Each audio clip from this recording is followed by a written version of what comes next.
Today we are going to look at the crazy cut content and development of Super Mario Bros. Wonder. 10 things in total. For example, why did Miyamoto criticize the elephant power-up? Were some ideas stolen from the most recent Sonic game? And why were almost 2,000 ideas scrapped? Well, let's find out. Number 10.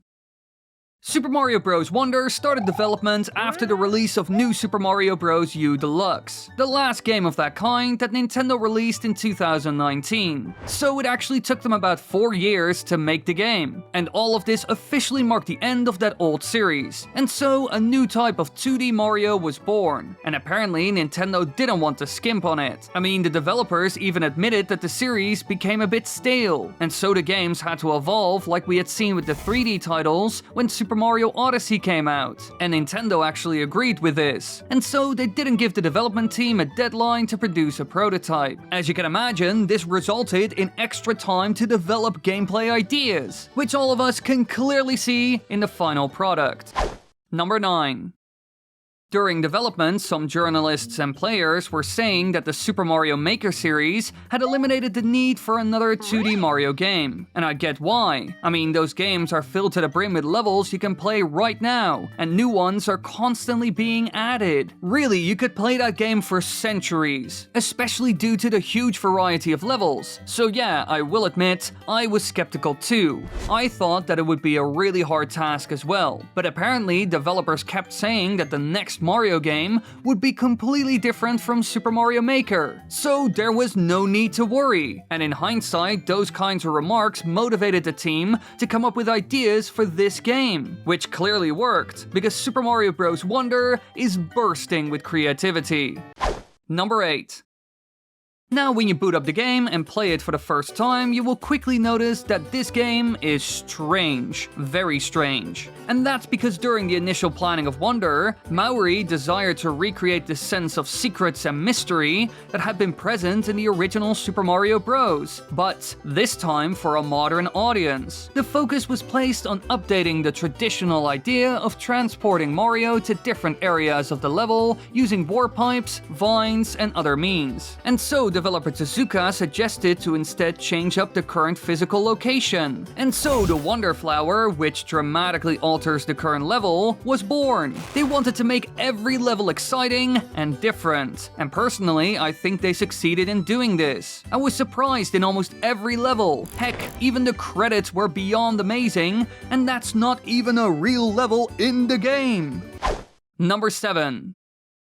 Now, when you develop a new game like this, where you don't need to rely on old ideas, you spend a lot of time experimenting and brainstorming. And luckily enough, they had the time for this. And so they held an idea sharing session in order to come up with ideas that would surprise players. A strategy that's also used during the creation of 3D Super Mario games, which they normally don't do. But in general, the development of this game forced them to think outside of the box. And in order for all levels in the game to uniquely implement this item, up to 2,000 ideas for wonder effects were solicited from the development team, and the most viable were prototyped and implemented in the final game. Even Koji Kondo, who's known for doing the sound design, suggested some ideas, including that Mario would transform into an anatomically realistic version of himself. In an interview, he said the following: "Yes, I shared the idea of an 8 heads tall, life-sized, live-action Mario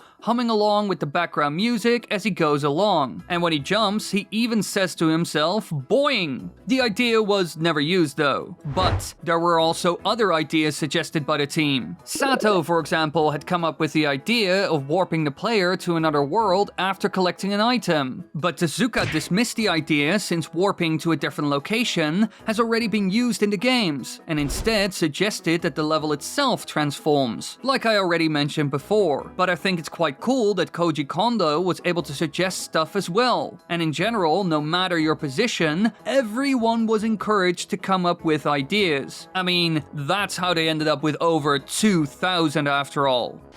Number 6. As some of you have seen, Sonic Superstars, a similar 2D side-scrolling platforming game by Sega, was released 3 days prior to Super Mario Bros. Wonder. And funny enough, that game has some mechanics that are very similar to what is seen in the new Mario title. For example, the weird Wonder-like effect. And I got to experience that firsthand at Gamescom when I played a demo of the game. But Tezuka and Sonic Superstars producer stated that this was a coincidence, despite how long it had been since either franchise had a 2D entry. But I understand why people were confused on this matter. It was the first time a Super Mario and Sonic the Hedgehog game had been released close to one another since the 1990s Nintendo-Sega console war. And of course those games had to be similar in ways. So for some, it must have brought up memories of that bygone era. But in the end, it's clear that the two studios didn't steal ideas from each other at all. Number 5. One thing I noticed when I saw the trailer for this game was all the new animations that they added. Really, compared to what we saw in the new Super Mario Bros. Titles, it's a world of difference. And I found out why that's the case. Apparently, they increased the expressiveness in the animations due to the Super Mario Bros. Movie. Tezuka said that new players will expect Mario to animate similarly to how he does in the movie. And so they decided to give him, and all the other characters in the game, a bit more flair. And the crazy thing is, the developers did not know the specifics of the movie, and were just aware that new players would base their expectations of the game on the movie. So in a way, they were flying blind here. But still, they had to impress. And in the end, with the increased detail in the animations, the number of animations and joints on the models have more than doubled when compared to new Super Mario Bros. U. Really, the commitment here was nuts. Number 4. Due to all the new animations that were added, the developers also ran into some new problems. One challenge surfaced when they tried to turn the face of a character towards players to show the expressions better. Now, it's a well-known story within the company that Miyamoto designed Mario's nose to be big back in the day of the first pixelated Mario, because this made it easier to see which direction Mario was facing. But this was a problem with the new 3D model, because you wouldn't be able to see his facial expressions anymore, which isn't exactly what they wanted. But if they turned Mario's face towards players so they could see his facial expressions, it would be difficult to tell which direction he is moving. And so they had to find the right balance to make it easy for players to see both the characters' expressions and where they were headed. And so they did this. The face is good and visible for the player, while Mario's body helps with the direction. And it's pretty cool that they actually shared this during interviews. It gives us a peek into the actual development, which is sweet. Number 3.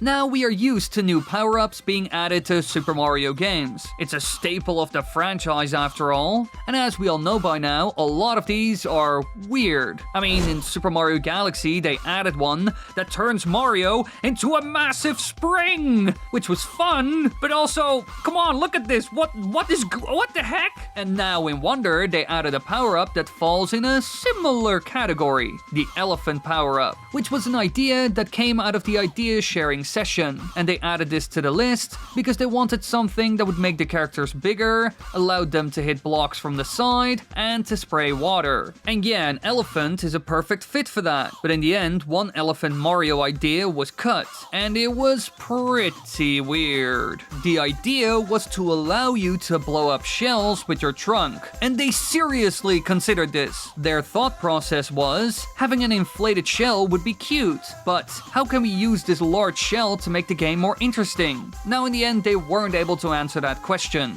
They had no idea what to do with it, and so they decided to ditch it. Number 2. We all know that Shigeru Miyamoto is the creator of Super Mario, and so he has had a lot of influence on the franchise. But at this point, he has taken a step back, and he isn't in complete control of the development of new games anymore. You can even see this in the credits. Nowadays, he has an advisory role. But when he saw Elephant Mario, he had some things to say about it, and in general, they weren't too positive. When they were still working on the visuals for Elephant Mario, Miyamoto came by to see how how things were going, and he gave them a sharp comment.